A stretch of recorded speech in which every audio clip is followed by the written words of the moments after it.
Hey everybody, it's Steve Newcomb here again, your general manager of culinary at Carroll Lutheran Village, and this is our weekly edition of What's Cooking. Today we're going to make some pub-style fish and chips, and it's super easy. It'll be on the menu for you Monday, Wednesday, and Saturday this week, both bistro and the cafe. So to start with, I've got a piece of haddock, cut to a 5-ounce portion. I'm going to dredge this in just some plain flour. I'm doing this with the fish being patted dry firsthand. I want the flour to really coat around the entire piece. And then I'm going to dip it in our batter here.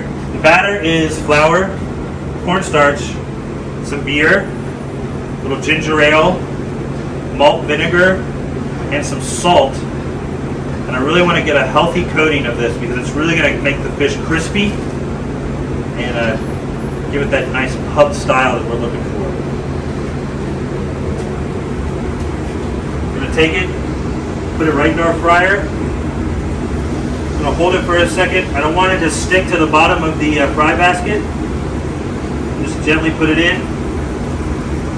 Let it fry for about 6 or 7 minutes until it gets a nice golden brown. Alright, so the fish has been cooking for a few minutes. I did throw some french fries in here, and I'm going to check it now. It should be about done.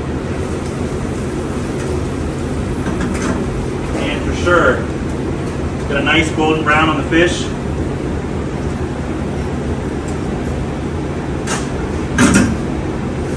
Add our fries.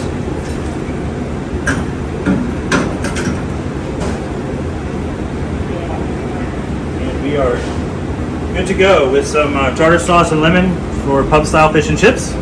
Like I said, it'll be available Monday, Wednesday, and Saturday this week.